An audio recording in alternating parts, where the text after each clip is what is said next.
Good afternoon. We're going to get started. I know some people will be joining in as we get going, but I just want to keep us on time. We have a lot to cover today, and I just want to take a moment to thank you all for joining us this afternoon. My name is Mallory Bauer, and I serve as the Education and Communications Manager for the Michigan Historic Preservation Network. And today we're going to be learning about historic facade lighting, which I'm really excited about. There's a lot of really interesting things that we'll get into and learn today. Slide. So today we are using Zoom. I'm sure many of us are getting very familiar with it, but just a brief overview before we get started. We will be using the Q&A box for questions, and that will be in the toolbar at the bottom of your screen. So if you don't see a little toolbar at the bottom of your screen, just wiggle your mouse and it'll pop up. And there are two little conversation bubbles next to each other that says Q&A. You'll click on that and type in your question. Please feel free to type in your questions as they come into your mind. We will be holding them until the end of the presentation, but that doesn't stop you from entering them throughout the presentation, and we'll keep track of that. We additionally have the chat window available. So if you have any comments about technical issues, you can put those in the chat box. And if there's any links that we discussed that we think we need to share with you in the webinar, we'll put them there as well. We do have a quick poll that we're going to do after I'm done with the Zoom welcome. So if you'll take a minute to participate, and there's also a survey that will pop up at the end of the webinar as you exit. If you have a moment to provide your input, we would really appreciate it. We do take everyone's comments into consideration as we plan future educational opportunities. Again, thank you, and I hope you enjoy the webinar. Next slide. If you are unfamiliar with the Michigan Historic Preservation Network, I do want to give you a brief introduction to us. We are Michigan's statewide preservation organization, nonprofit, and our mission is to advocate for Michigan's historic places to contribute to our economic vitality, sense of place, and connection to the past. We are a membership-driven organization, and I do hope that you will join us and learn more about what we offer at www.mhpn.org. A quick exciting thing that I should take a moment to talk about is our conference in May is going to be from May 11th to 15th. It will be virtual this year, so you can join from wherever you are at. And we have a great lineup of presentations. We have some tours lined up as well that will be virtual. And just a lot of really great information. And so registration is open, and you can learn more about our conference on our website. And when we get into the presentation, I'll drop a few links in so you can check it out after the presentation. Slide. Additionally, these webinars that we have been putting on since the pandemic started last year have been supported in part by the Michigan Council for Arts and Cultural Affairs and a grant from the National Trust for Historic Preservation. We just want to take a moment to thank these two organizations for helping us continue to reach out to everybody wherever you're at through these webinars, and we hope that they have been helpful for all of you as well. And I think that is all that I have to cover. So I do want to turn it over to Robert White of Illuminart, who is here to present with us today. He has a wide array of awards attributed to his work. And so I'm just going to let him speak for himself and share the information that he has today. So thank you again, Robert, and I'll turn it over to you. Sounds good. Thanks a lot, Mallory. So I'll just a brief summary of who I am as far as lighting goes. I am a lighting designer, professional lighting designer. I'm in my 32nd or 33rd year of practice as a lighting designer, and I can't believe it's been that long. It seems to go ever faster and quicker. I'm principal at Illuminart, which is a lighting design firm, and we're also part of Peter Basso Associates, which is an engineering firm. So we were merged with them about 4 or 5 years ago. So, but we set a lighting group, actually. We do, most of our work actually is independent of Peter Basso. Then about a quarter of our work still does come through them. So there's a nice synergy there working together literally in the same building when we did actually work in the same building. Right now we're working remotely for the most part, but we'll be getting back to the office soon. So anyway, so the project itself, talking about exterior facade lighting, what I figured I'd do is, besides just showing pictures of buildings that are lit, I thought I'd give a little bit of a historical origins overview, talk about the technologies, how they've innovated and advanced over the years, some of the historical lighting trends that started out. And as I did this research, I really was surprised about how many things that we think are current and only done today have been done for a very long time, actually. And then the LED revolution, how that's impacted things. And then recent facade projects that we've done and lessons learned. And then some considerations about lighting for historical districts and CHIPO, Michigan State Historic Preservation Office. These are design considerations, and I'll touch on these as we go through the presentation. And then making it real, applying it to smaller scale buildings. You'll see a lot of big scale stuff initially, but bringing it down to reality and down to the smaller buildings, actually, things that we experience on the daily life in our homes, in our villages, our small cities, towns. Michigan has so many wonderful examples of great architecture. Some of it is historical, some of it may just be heritage. It's just a great building, people love it. And what are some things we can think about to light it, if it isn't historical per se. So without any further ado, let's go through things. So the early days of lighting, of course, it was all incandescent for the most part. And Thomas Alva Edison, of course, well over 100 years ago now, we're talking late 1800s, had developed the incandescent light bulb. And as soon as that was developed, it started working its way into exterior lighting and facade lighting. But researching this, I realized and discovered there was some older form of lighting, which is the arc lighting, carbon arc. And it's basically a welding torch that was used for illumination. And we see an early example here where you've got the two rods that are creating a plasma arc of pure electricity that's in between them, and that's glowing. It's incandescing and it's producing light. And here we see the welding rods right here, and there would be a spark right here, and then the reflector that would push that light outward and forward. And that actually predates electric lighting by decades. Actually, it goes to even early 1800s, which is a huge surprise for me. But you know, we march forward a little bit, and we see the incandescent lighting, and I love this image of a romanticized Tesla. I forgot what movie this is. Came, I think it was the Power Wars, something Wars. Sorry, this came out a few years ago. I have not seen this, but this is a great still. And actually, early fluorescent lighting goes way back to the 1800s as far as the early roots of it, which is pretty amazing. So, but the early use of lighting immediately started being applied to exterior buildings. And the first huge example of this is the Chicago's World Fair, and we're talking 1893. And this was a temporary exhibition built.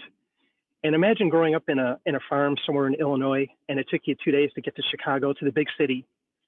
And your whole life you've grown up with oil lanterns and candlelight and maybe a campfire here or there.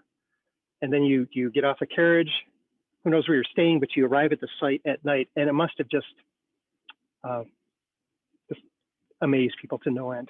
Just imagine all this illumination everywhere. So this is truly the massive introduction of electrical lighting. And it was incandescent, was a dominant lighting. And the carbon, but you look here, you see there's actually a beam of light here, and we see how carbon arc exit lighting actually started to work its way into lighting at nighttime for facades, which is pretty interesting. And we go to the next page, and we zoom in a little bit more. So we've got our incandescent light bulb here. There's the dour Thomas Edison look, but this building has thousands of these light bulbs plastered to the side. So we're tracing the building with light. And then the other effect, of course, is the spotlighting from the Tesla, the carbon arc lamp, which may be illuminating this from, it could be half a mile away. If we go to this prior image, that is a great distance here. And that's what's providing the front lighting on the building. So there really only were two main methods of providing illumination in the early days. And then here's some images as well, and then the specifics on the technology. So here we've got this massive carbon arc, and I thought these would have gone back to World War I, World War II, but once again, we're talking late 1890s. These are functioning light sources. We can see this monstrous arc of light traveling great distances to do the illumination, and pretty amazing stuff. I shared this image because we talked about how light bulbs, Tivoli lights, we might call them as well. It's kind of a generic term right now, although that's an actual manufacturer, but how we can trace the architecture with light. And I think of the Luxor Hotel, and this photo is not that old. We didn't work on this project, but still the architecture is traced with these LED sources in this case. And then doing research, I realized I find this image from 1897, Nashville Centennial Park, and someone had done a pyramid in exactly the same method of illumination, which I thought was interesting and kind of humorous in a way. And it shows that some things that we think of, we can only do today because of LED lighting, actually had been done over 100 years ago. Some other examples here where we're tracing the architecture with incandescent lighting. Once I started delving into the Eiffel Tower, it amazed me how many different ways this has been illuminated. So we do have the carbon arc, 1900, huge spotlights up in the very crown of the tower, and then all this tracing with incandescent light. And we're talking 5,000 light bulbs there. I can only imagine the maintenance that had to be done to maintain 5,000 light bulbs, especially with older technology back then. And then in the 1920s, we started looking at how the lamps could be colored, introduce color into the architecture. We might find this in downtown Detroit right now with Motor City Casino, but this was done back in 1925, so 95 years ago or so. Pretty amazing. And then 1933, discovering that they had actually used lighting and programmable lighting to create the effect of a thermometer. So as the temperature went up, the lighting went up on the tower. And this is something we might see in Shanghai or Tokyo 10 years ago or 15 years ago. That would have been very innovative.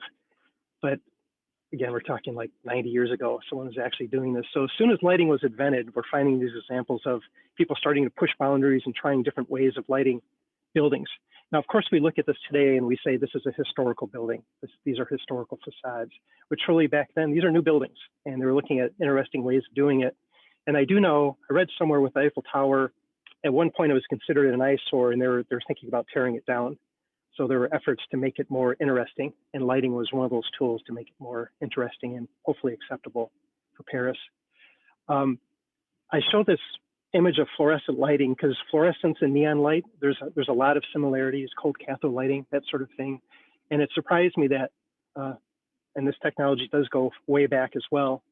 The early roots are the 1800s, and then it was the 1920s or so that it became prevalent. But it was actually cold cathode or neon that was applied to the Eiffel Tower as well. And we think of this technology now as this, which no one really likes. And we had to deal with it when we were working with energy efficient light sources before LED came along. But you can see how this, and I think this is an actual photo. I don't think it was colorized.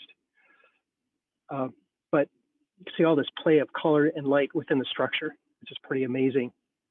I love the images of this era where you see people working at great heights above the ground or above the Seine River, and probably very little safety harnesses back in the day, and they're smiling away, installing about 6 miles in total length of neon into the Eiffel Tower, which is pretty crazy.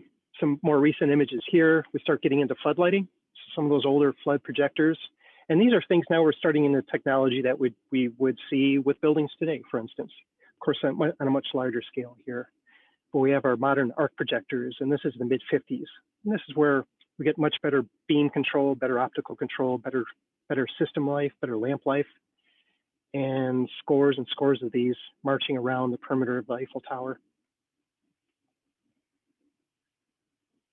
And then into the modern era, talking mid-80s.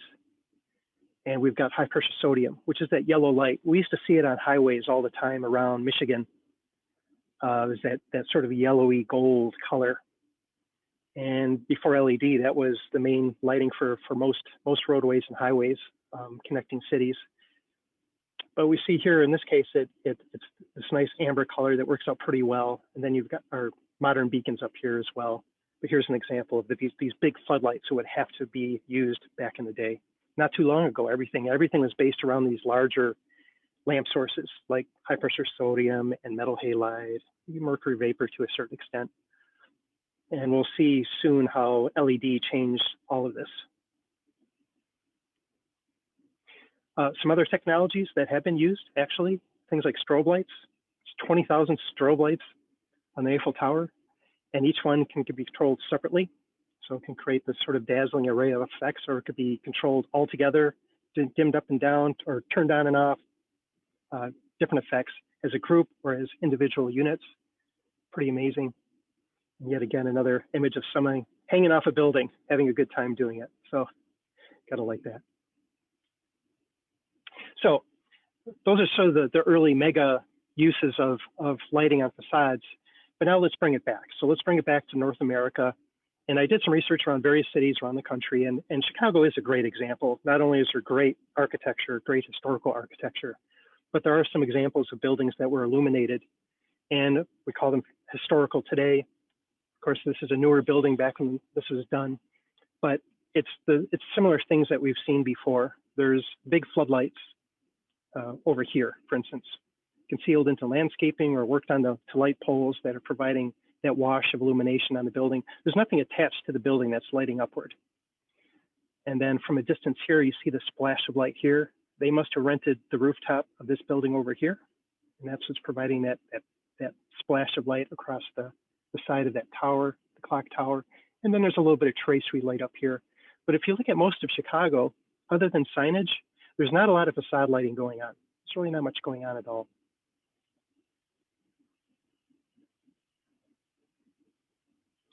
And bring it to Detroit. These are some images from the 20s to the 40s, and it's very much the same thing. There's not a lot of lighting happening on these facades. And keep this building in mind, because I've got an image on that in a little bit. But it's all streetlights that were providing most of the lighting for the cities. Signage lighting here, of course, neon would have been the source to use for all the signage lighting back then. Maybe some washes of light here and there. But there are no examples of accent lighting, certainly in these photos. And we look at these photos too, and we can see that we imagine that there's this beautiful crisp wash of white light through the city. But in fact, thinking about the older legacy technology that was used back then, most of it was high pressure sodium, mercury vapor. Some of it may have still been incandescent lighting, but some of these newer sources were starting to be used because they had much longer lamp life. In an incandescent light bulb, you might get 1,000 hours out of it if everything's perfect. But with these newer sources here, you could get 20,000, 40,000, 60,000 hours of light out of a high pressure sodium, for instance, here. So you could see why cities and municipalities and the lighting equipment that was developed for the time all was developed around these light sources here, and how that could color these buildings differently than what we can do now with LED once that came along.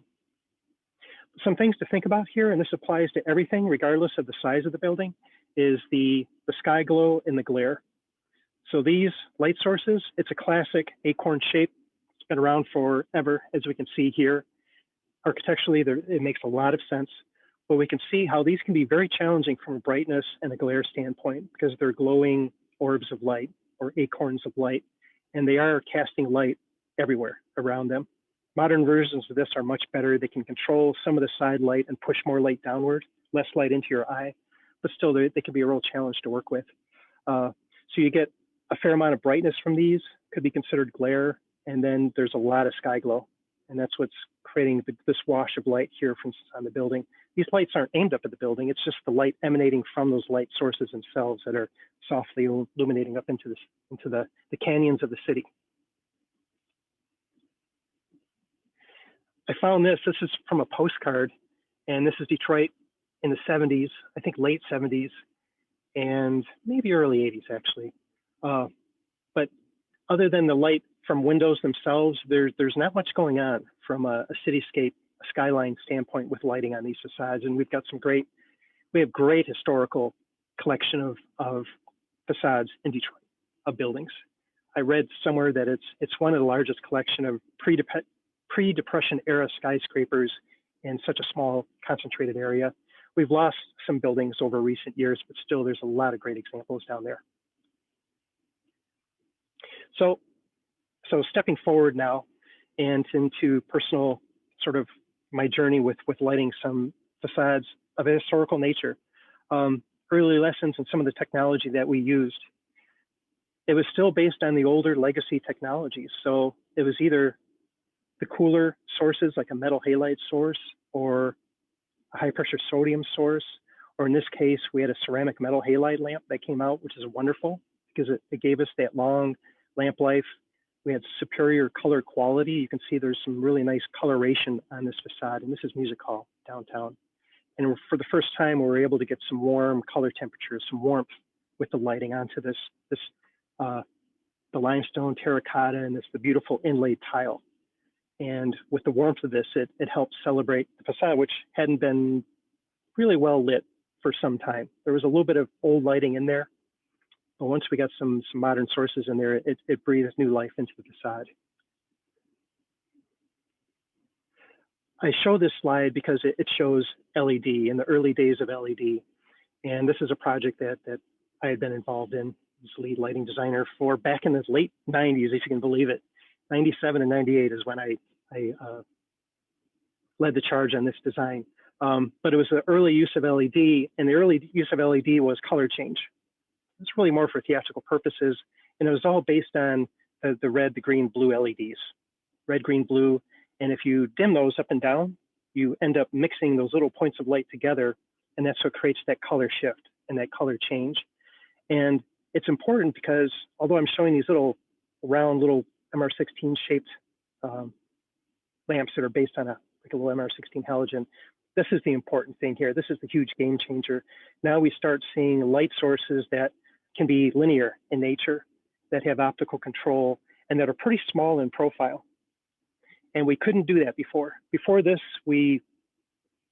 before I got into LED on this project, I was looking at fluorescent lighting for a second, looking at incandescent lighting. I was looking at fiber optic lighting. I was looking at tubes of light, like light pipe, they call it, all sorts of different options. But LED came along, and I remember working in the conference room.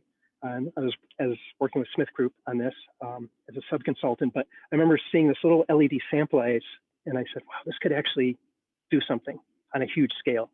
And that's what we did here, and it ended up being pretty amazing. It's still running 24 hours a day. It's been 20 years now plus.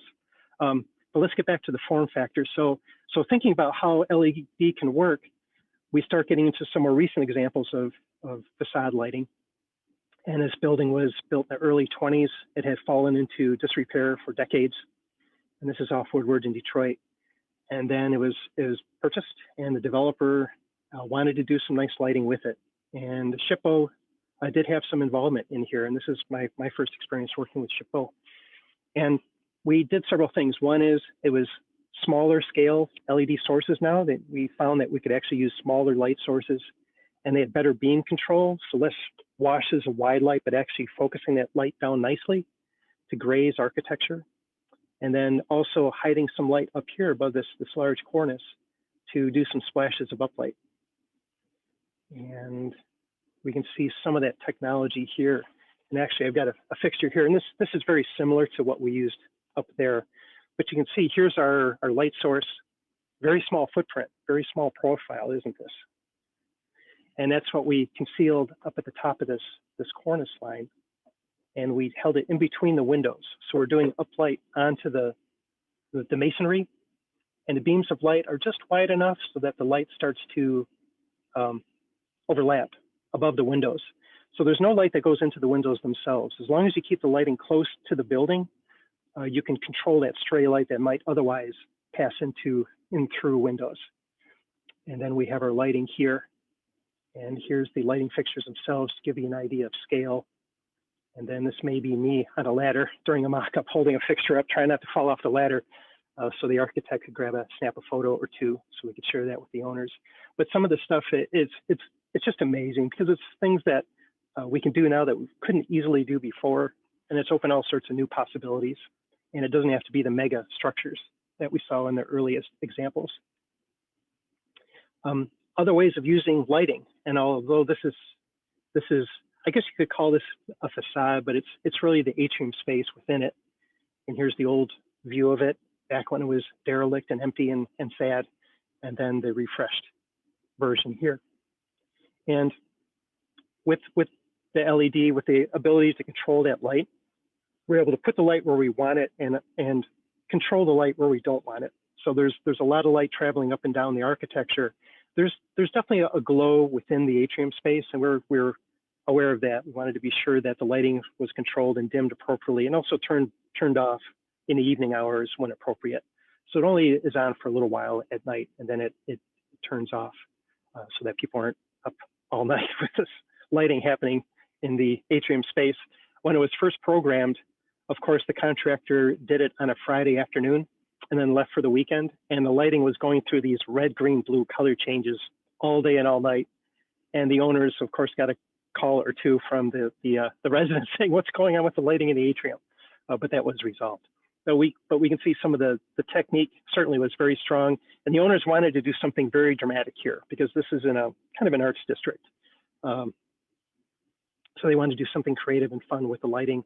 And also for people that don't have a view of the city, they have these inner apartments, to do something engaging with lighting at night, just to give them something to look at other than a blank wall or an unlit space. And we see different ways of lighting. So we're lighting from below. The previous image, we saw it from the top, and then doing some lighting around the perimeter of the skylight here. And these light sources now can be very tiny, very small, and pretty easy to hide, actually.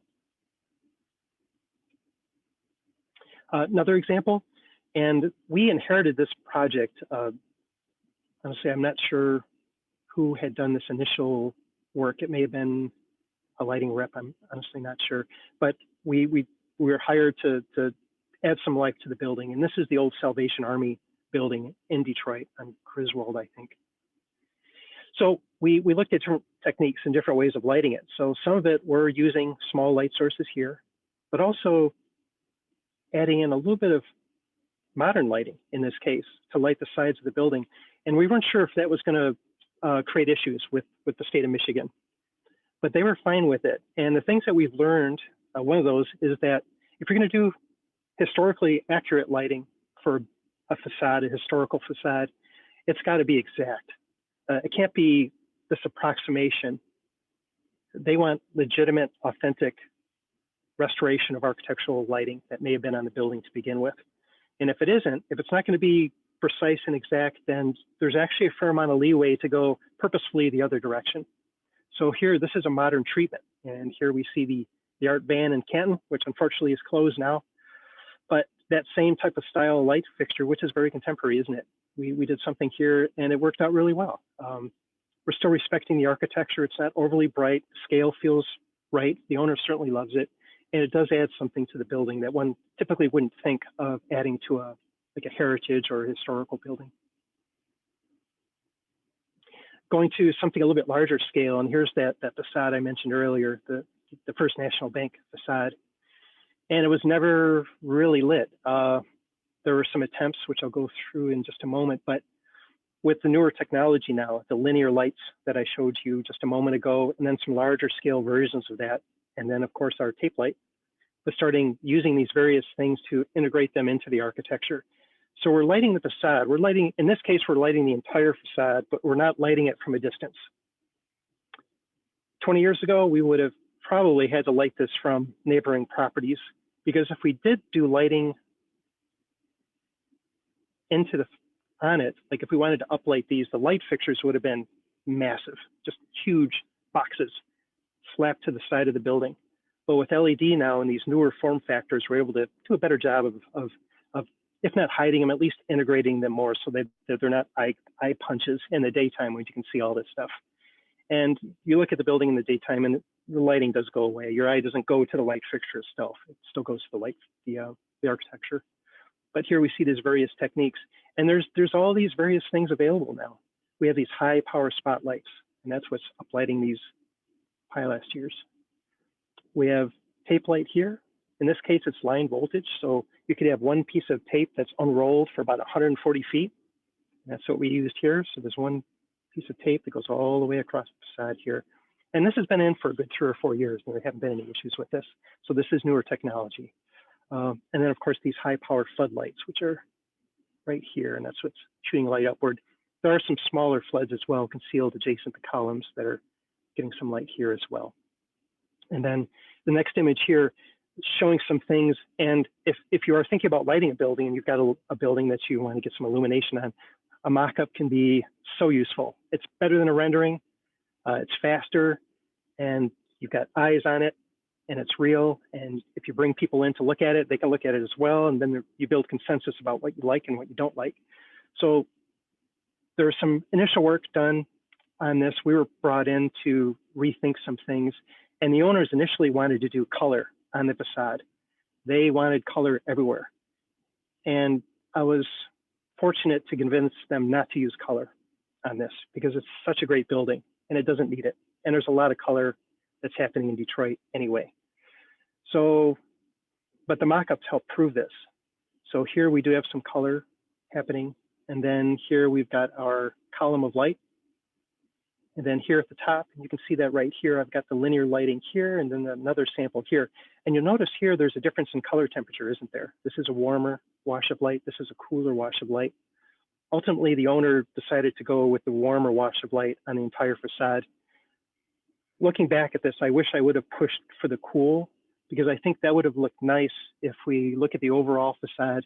You have this nice warmth happening here, but if this had a cooler touch to it, I think that could have been a nice offset, a nice, just a little bit of visual contrast to the warmth of the facade.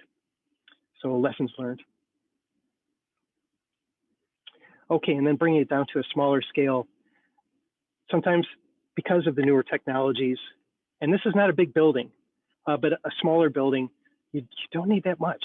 In this case, all this lighting here, all this texture, all the lighting up here at the cornice, it's all coming from these small floodlights, which are down at the bottom of the base here. And they're about this round. They're not big lights, but you can see how it's just happily that light is skipping up the facade and augmenting the texture. And the building in the daytime is pretty nondescript. It has a gray tone, this gray terracotta feel to it. It doesn't grab your eye that much. At least I've driven by this a billion times over the years and didn't pay it too much attention. But we got involved in the project, and then once we did the mock-up and then we turned the lights on, it was one of those really, like I could hear choir angels singing. It was really a happy moment to see all that happen just from down here. And then some of other examples too around the corner.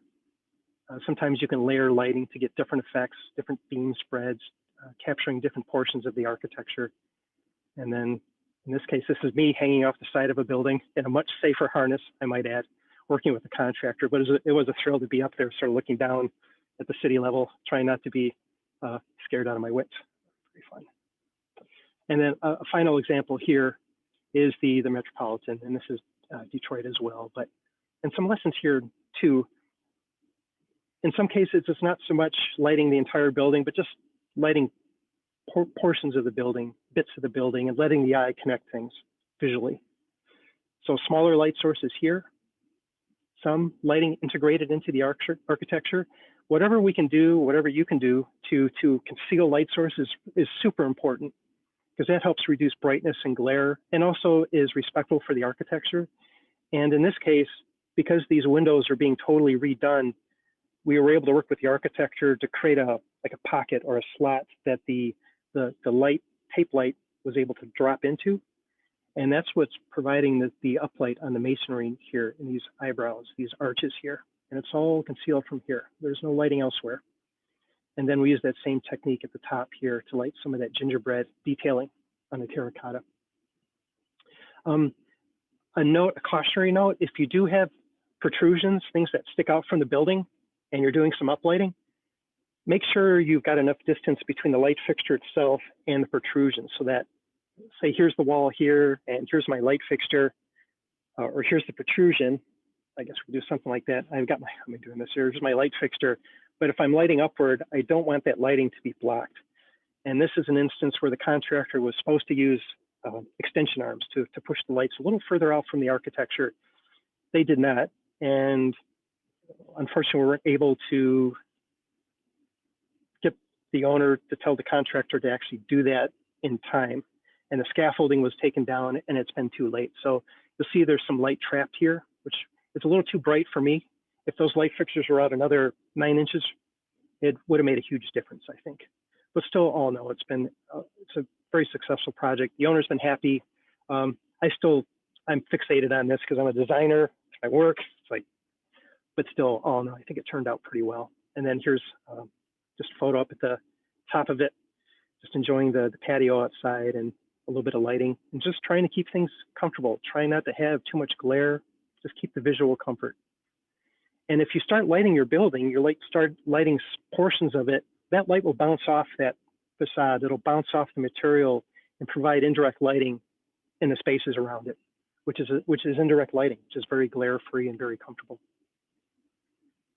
Okay, and then closing out the large facade portion of this, I from the Metropolitan, I snapped this, I think it was about 10 or 15 years ago. And the city was very quiet.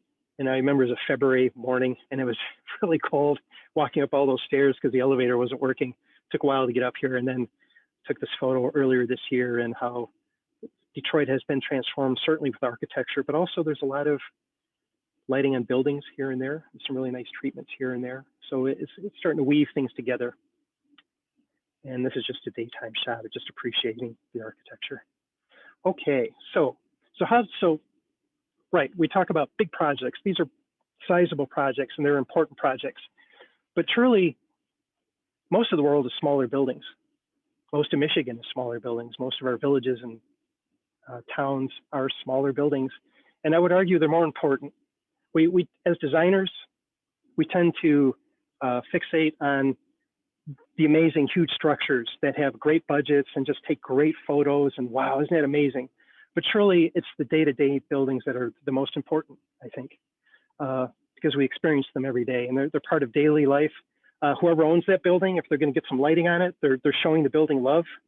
And so much of this is not about the quantity of light, but it's the quality of the light, and it's controlling that glare. So important. And we see some examples here. Just nice lighting, not particularly expensive, not particularly complicated, but well done, well executed. This space here, this library, it's a little bit of indirect lighting here. Whoever did this design, I thought was very thoughtful with it. It was budget minded and it does a nice job. Here, there are some decoratives on the side of this building. It's doing a nice job illuminating the parking lot. They're a little bright, a little glary, but it's not that bad because they have a nice diffusion around the light source here, and it works out pretty well. So, but with all these, though, glare is super important. So if we walk around the side of this building, for instance, here, we get to a small parking lot, and we see how just a few little light fixtures, they have clear glass, let the light out everywhere, and it becomes a glare source. And then some other examples here. Glare is bad. Low glare is good. And all this is considering the neighbors and being sensitive to dark skies. If we've got them, let's preserve them. So for properties up north and you've got that beautiful starlight at night, whatever we can do to control it is super important. And there's a association that's been around for decades now, the International Dark Skies Association, and they're have some excellent guidance and guidelines, things to think about when you're working with exterior lighting and trying to be sensitive to dark skies. So we go back to the glare thing.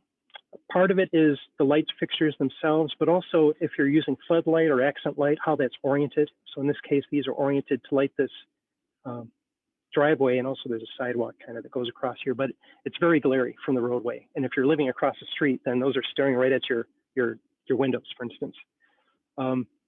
If you're doing some parking lot lighting here from a low source, and I understand why people do this. It makes sense. It's inexpensive. They're trying to minimize cost.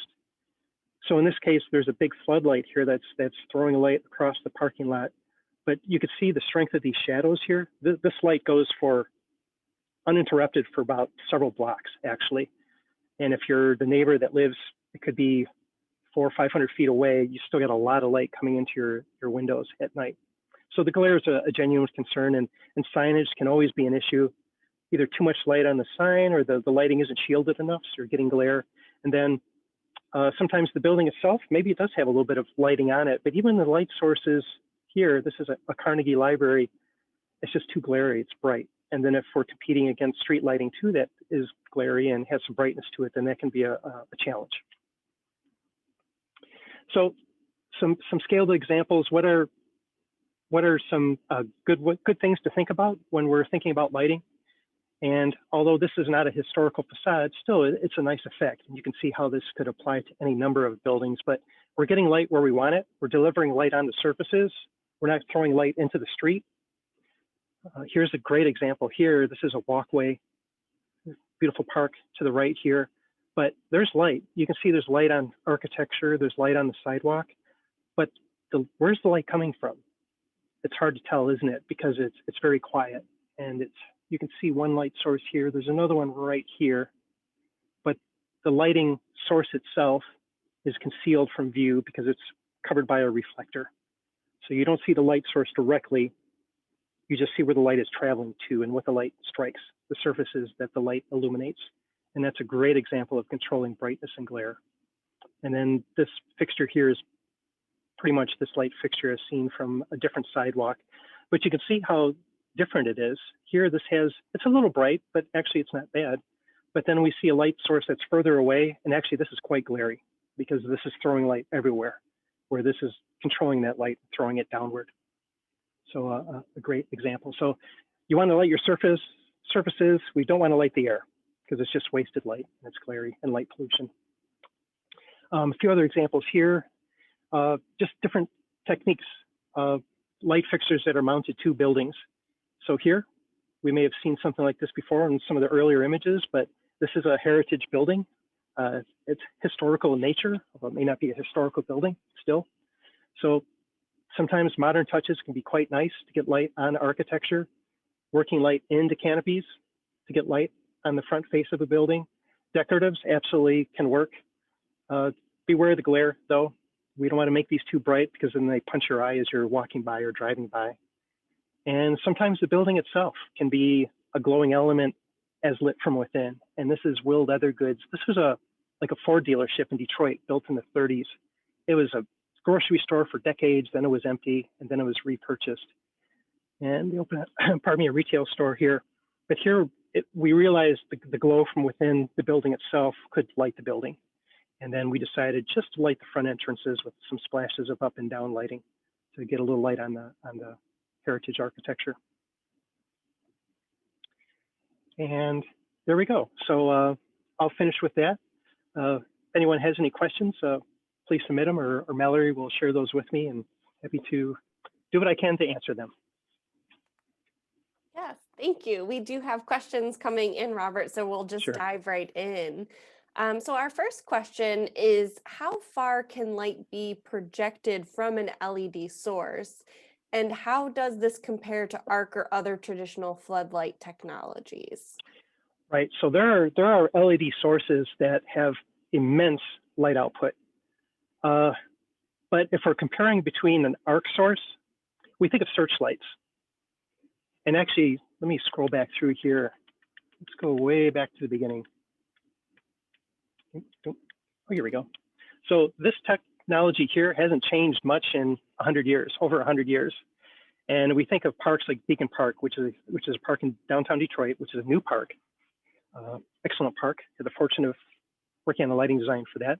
But next to it, there's a series of beacons that are pointed straight up, and they are immensely powerful. And LED isn't there as far as equalizing that power. We've looked at this recently, and we're just not there. But there's a cautionary note here, because if we do a side-by-side comparison, and we have an arc lamp here, and we have high-power LED over here, you're going to look at it and say, oh my God, the arc lamp is so much brighter. Of course, we're going to stay with that. But one could argue, if you take that out of your picture and out of your memory, and then you have a high-power LED source, then maybe, maybe that could be viable.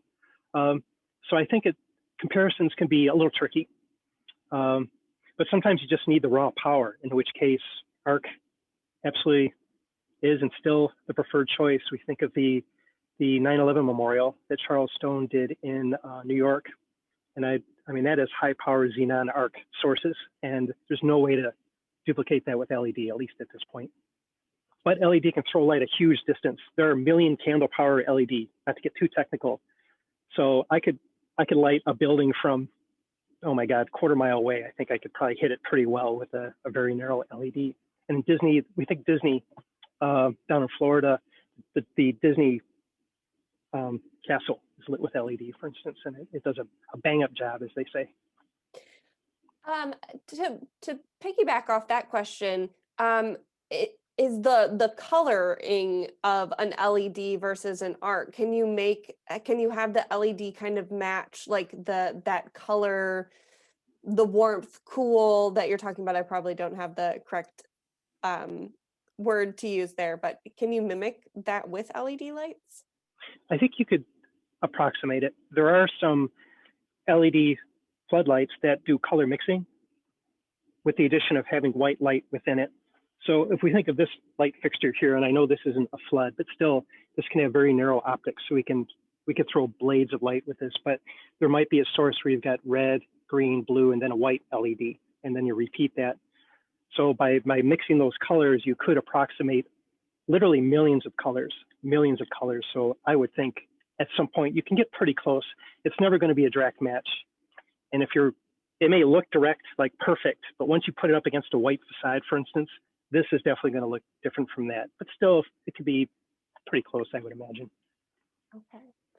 A quick, do you use photo sensors to turn lights on at night? Yes, photo sensors, and then sometimes timed, just time clocks that adjust during the course of the year for sunset. Probably Both are viable. Probably a little bit more high tech than what I use for my holiday lights outside. Basic photo cells are great. They've been around forever and they do the job. If you have two buildings close together in a downtown commercial district like Detroit, and both are going to undergo lighting projects, do you need to start thinking about them together so that the light diffusion doesn't overlap? How do you approach that? Definitely a holistic approach is recommended, especially if you've got adjacent properties. Just best practice, we want to see what's around the building or the buildings, and then see what's there, and then work up a design that makes sense. We don't want to get into a nuclear arms race with light output, but sometimes you may have a building next to you that has just tons of light, and how do you compete against that?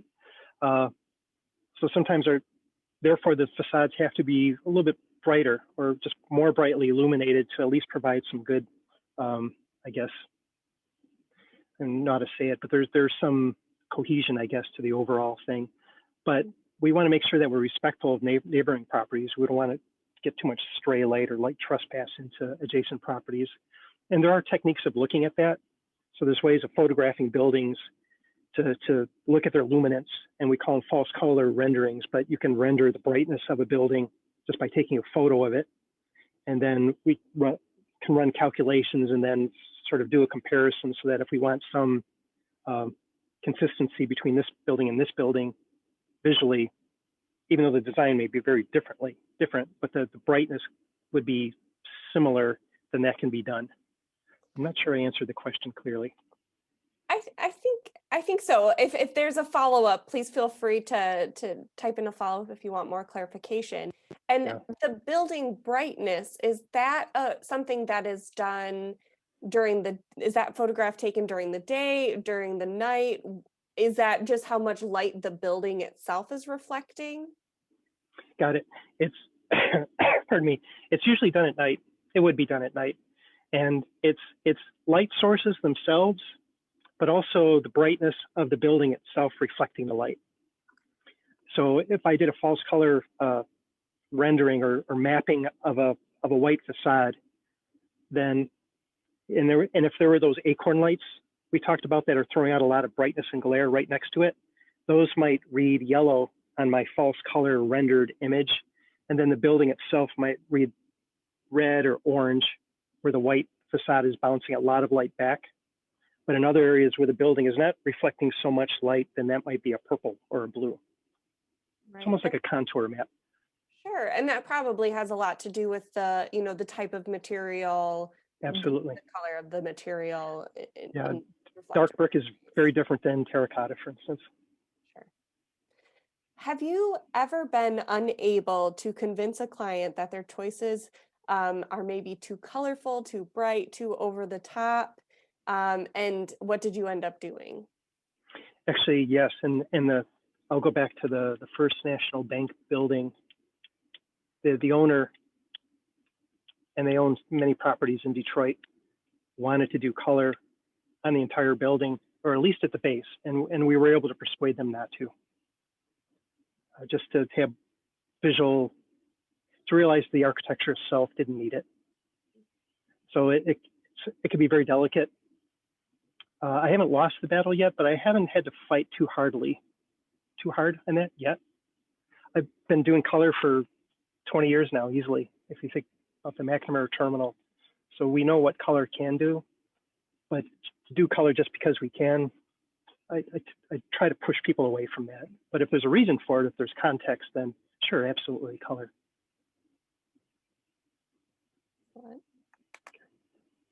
Could something have been done to light the Michigan Central Station before Ford bought it? And would it have been economically feasible? It seems like lighting would have made a huge difference to that building as it sat abandoned for so long. I would say yes. And what an amazing building. There's space around it. I think they at some point they could have done some, even if it was temporary lighting, just to get some light, some life on the building, even if it was totally vacant.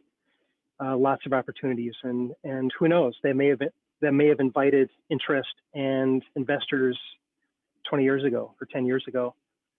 Absolutely. I will bring up, there's a few projects we did for the DDA in Detroit, the Detroit Development Authority, I think. Yeah, Downtown Development Authority. There we go. Yes, and we lit some empty buildings along the Woodward corridor, and they were derelict. They were empty.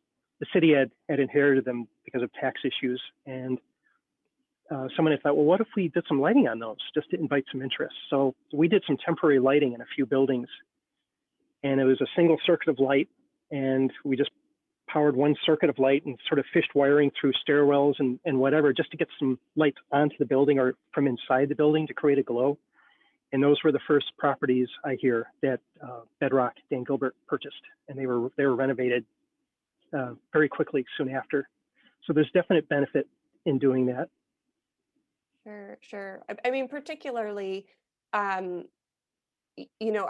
those architectural details that make our older buildings so unique that you cannot, it's not economically feasible to design buildings like that anymore. No, it'll never happen again. And so using light to highlight those amazing benefits and pluses to those buildings, definitely, I can imagine entices a potential property owner to see the beauty in those buildings. That's pretty amazing. Yeah. But in some cases to reel it back, to talk to them and say, although that doesn't happen very often, only a few owners have just wanted to just blast a building with light. Let's tailor it back a little bit. Sure. So that kind of leads into the next question of, can you talk about the maintenance of the fixtures? What do you need? What do they need, and how often? So what's the maintenance cycle on these? That's such a great question. LED. One of the great benefits of LED is they're supposed to last a really long time. So if an incandescent light bulb would last 1,000 hours, well, that means half of those are going to fail at 1,000 hours. That's how the math works. That's how they average the life out. So again, you get 1,000-hour lamp life. That means about 500 hours in, someone's going to have to change half of those light bulbs. It's nuanced. But with LED, you could get 60,000 hours, for instance. Some will actually go further than that, but the rated life at this point, the maximum a reputable manufacturer can say, for the most part, is about 60,000 hours. So think of that difference, 1,000 hours to 60,000 hours.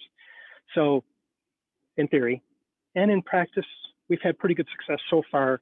These will last a long time before someone has to get to them and maintain them. But there's always, especially if you got a lot of fixtures being installed on a building, there's going to be that one fixture that someone's going to have to get to right away because it has a premature failure.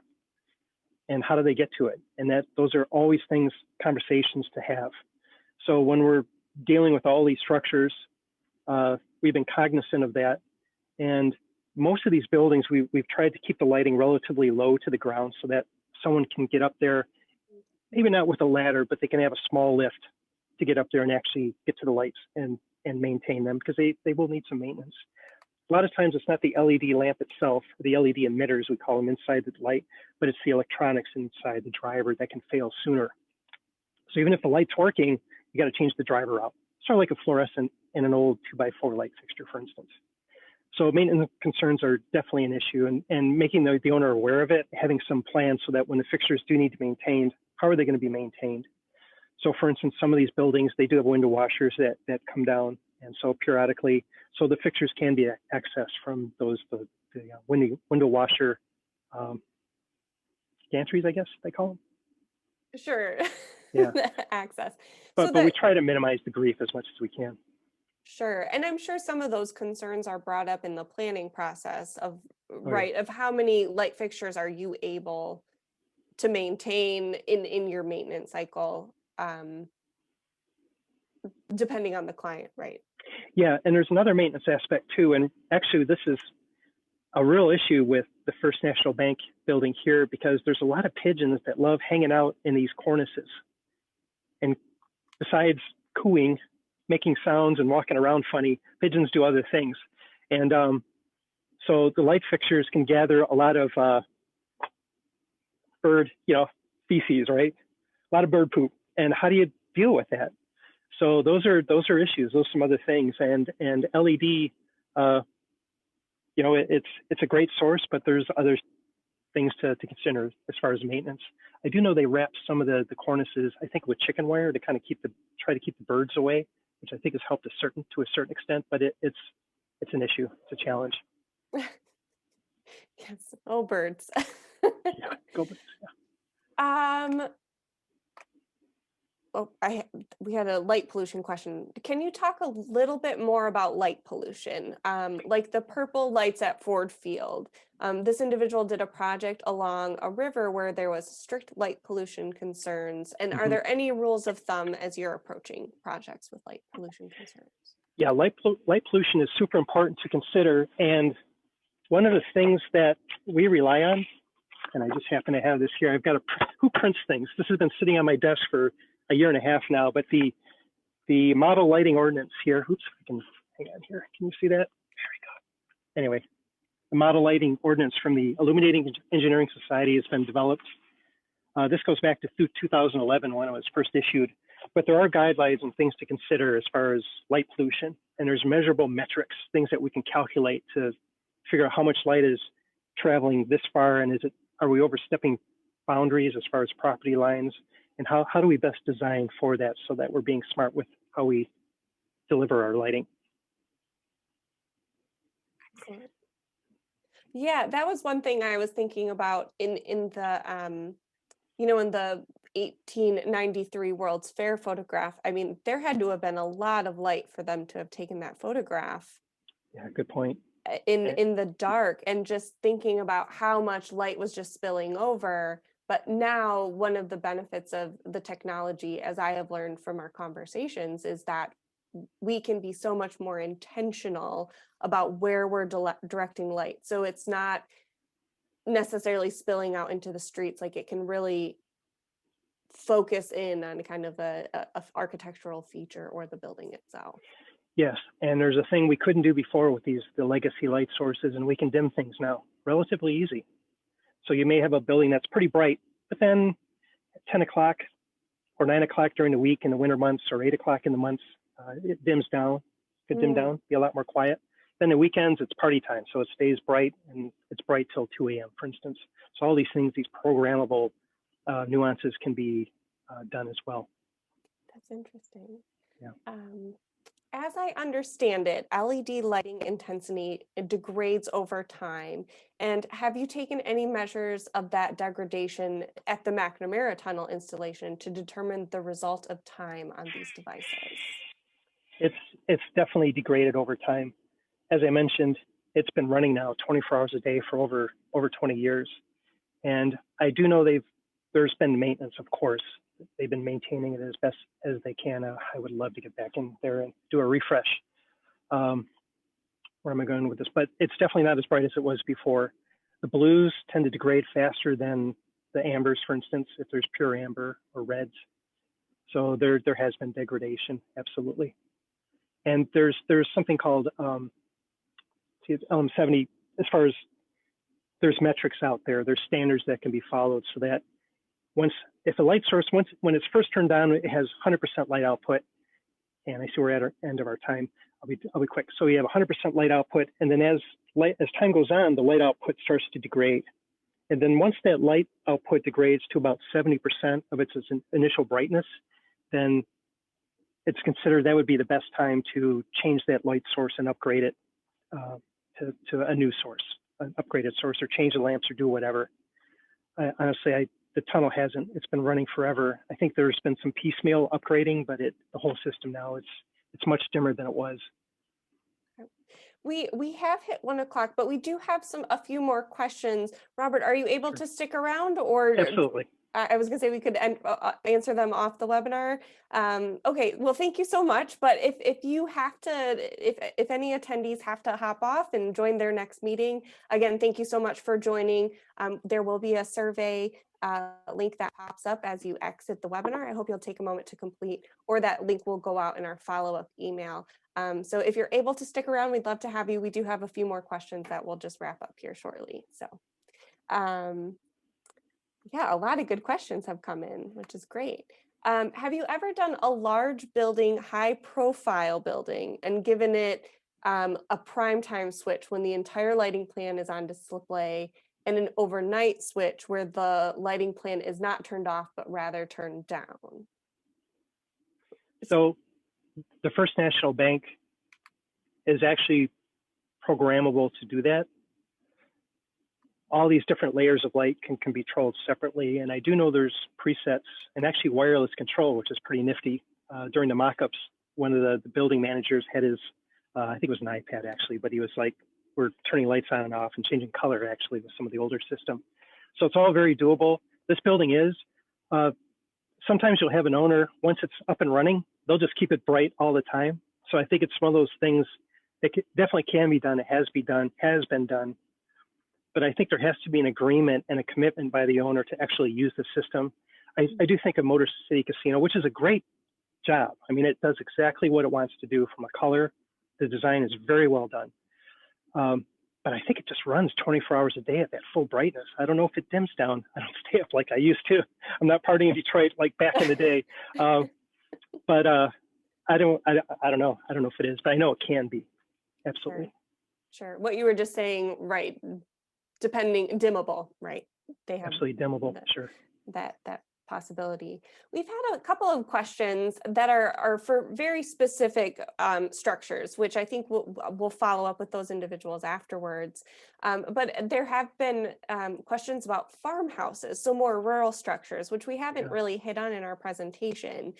Do you have any suggestions on maybe how you would approach illuminating a more rural structure, like a farmhouse? I think softly is the suggestion there. And I think of some of the residential work I've done over the years. Just such a little light goes such a long way. Let's see here. There's some other images I don't have part of this presentation, but a little light, if we're lighting the surfaces, let's go back to this little library here. There's just some soft light and it's hidden from view and it's just pervading this nice soft wash of light on the architecture. It's awesome. And just a little bit, again, goes such a long way. And then any sort of accent lighting, if there's ways of hiding the source from view, if there's eaves that hang over and then you can hide it within the eaves, then you can do some downlighting, perhaps pull some light at the front entrance.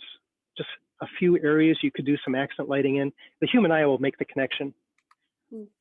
So it's just being careful and glare. But there are so many small sources now that can be used, just a little 2-inch diameter, or even less, actually light sources that can light pretty well, especially when we're dealing with a rural environment.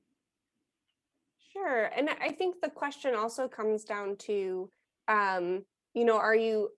is the intent to light the architecture of the farmhouse or bring in some sort of security, or are you trying to mimic like an exterior lighting from that time period, which might not have been there. So then maybe approaching the lighting as you were talking about, either recreate the historic lighting feature exactly to the best of the historical research possible, or do a completely modern lighting. So it's very differentiated from what would be historic. So a modern eye would say that's lighting wouldn't be there in the past, while not, damaging those historic features.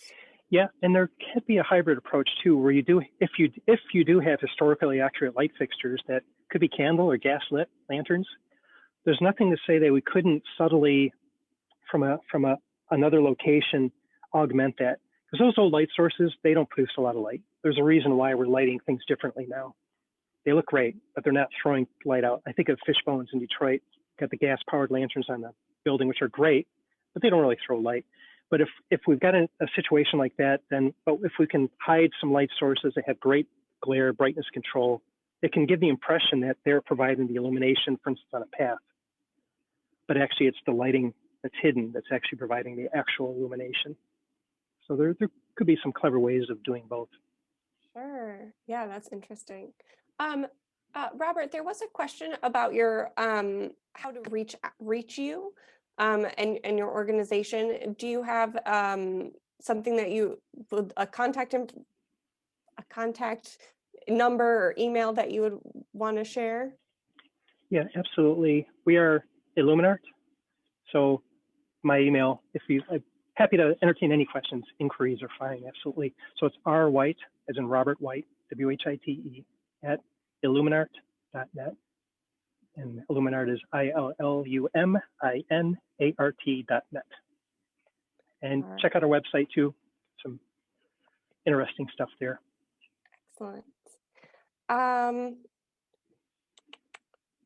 Are communities beginning to pass ordinances that give guidance for building lighting?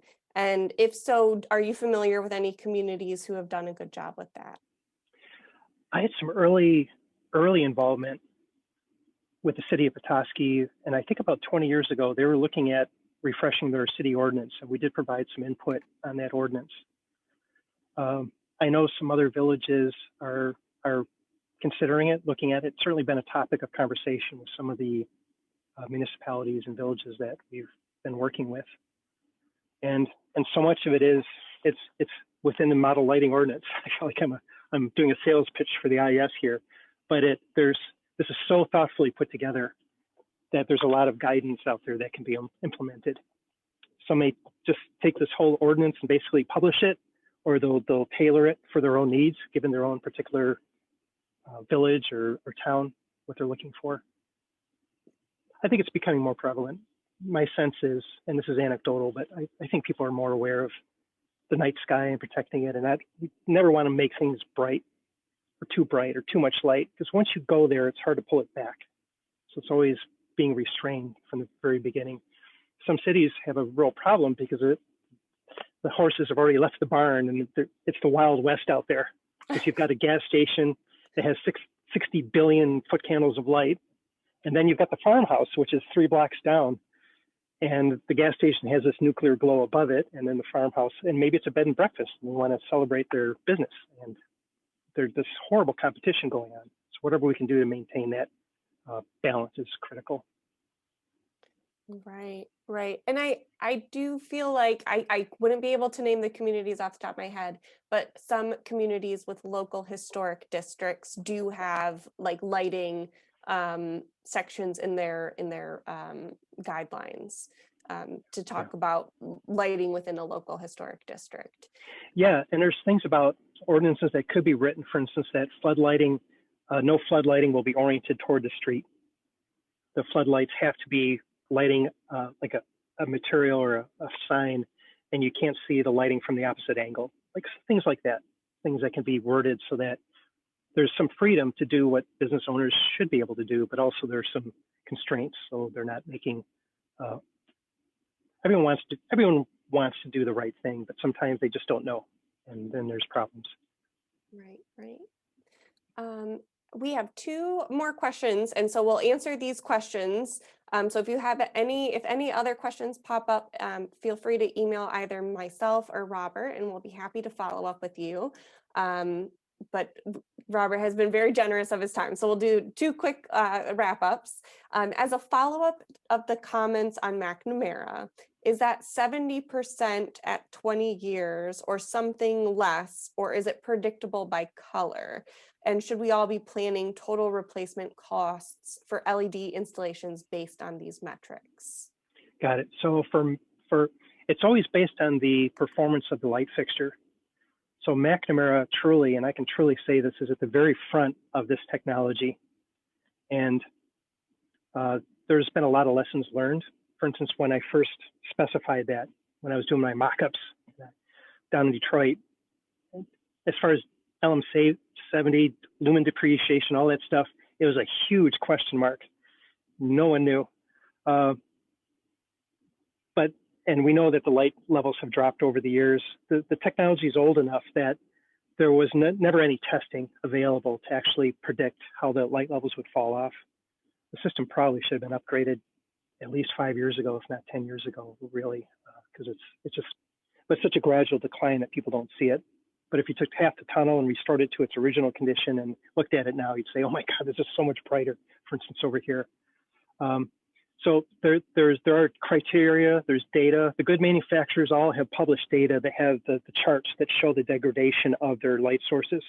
As far as specific colors go, that's a good question. If I've got a color changing light fixture and I just want to use blue because I'm Ford, maybe I'm Ford Motor Company and I want a specific blue and I'm going to hit this building with blue light, I'm going to want to know at what point that blue light degrades to a point where I need to change the LED emitters or put a new light fixture in there.